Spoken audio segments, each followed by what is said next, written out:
made a point. I was thinking about this before, and you articulated it so well. And I think it's really important. Murdaugh's an attorney, or was an attorney. There is different kinds of time you do in jail, and I'd like you just to tell the audience a little bit more about the difference. Of maybe a financial fraud guy is one thing, but killing your wife and kid, that in the code of conduct, if you will, in a prison, can make your life almost segregation eligible. Yeah, I mean, it's a number of things. So he volunteered as a prosecutor. My first thought is, are any of the people that he prosecuted going to be in that jail with him, right? Maybe, maybe not.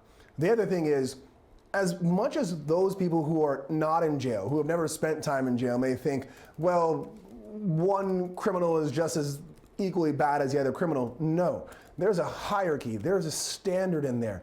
You killing your wife, that's bad. Here he is.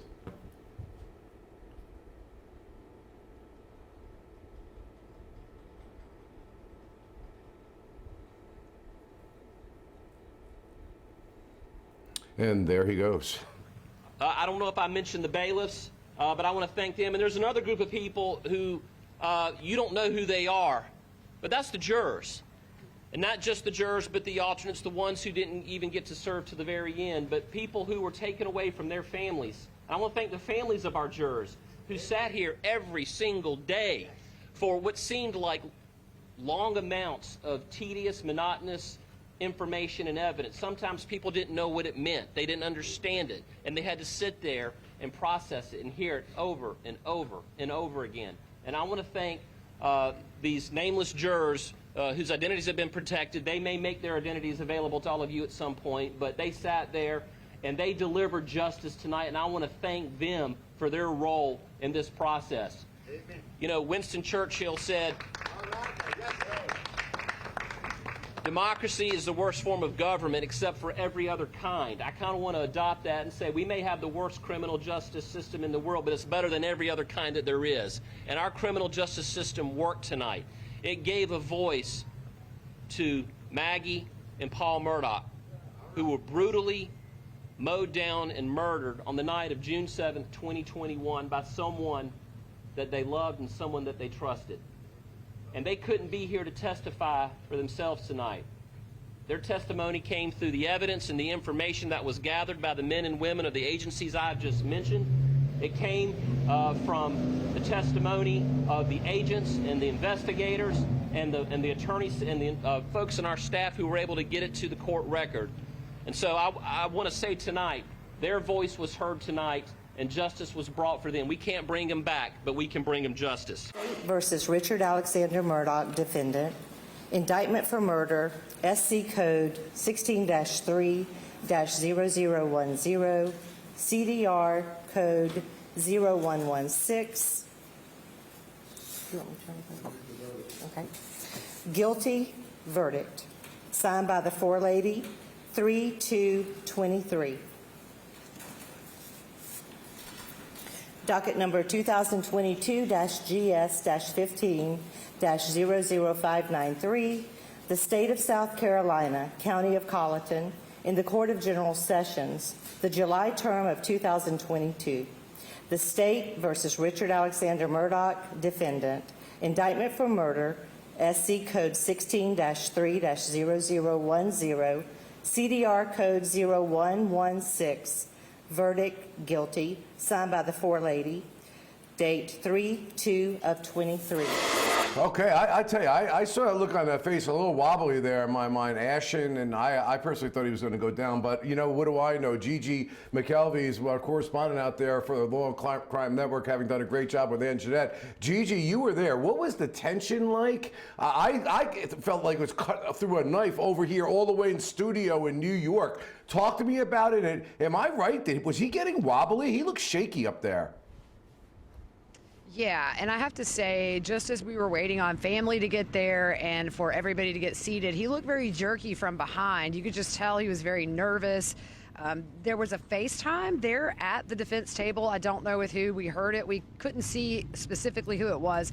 John Marvin was not in attendance. It was his sister, Lynn, her husband, Buster, and his girlfriend. it was just so tense. Lots of nerves in that family. They just looked very uneasy. Buster very stoic. And then when it was read that he was guilty on all counts, when they cuffed him and he turned around, Alec got very, very emotional, red-faced, teary-eyed, looked directly at Buster and said, "It's okay, I love you." And Buster looked down and was fighting back tears. It was very emotional in there, very tense. The family, Buster was rubbing his girlfriend's shoulder at times. She was kind of looking up at him, especially after that guilty verdict every now and then. Just very tense in that courtroom. We kind of thought it was going to be a verdict. We didn't know for sure. But there was so much more security than normal in there. There were officers posted behind the family all along every door, which we knew was different. So it became clear really quickly we were here for a verdict. Yeah, Gigi, I mean, listen, something that brought, as Meyer and myself were waiting here to see if a verdict came, we were absolutely convinced as trial lawyers that this was going to be either maybe a question or more likely, can we go home?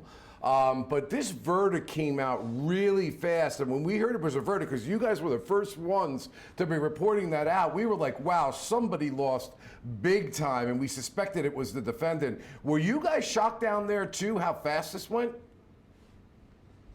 Not really, to be honest. I mean, they've sat here for 6 weeks. I didn't think that they would take a week or even tomorrow.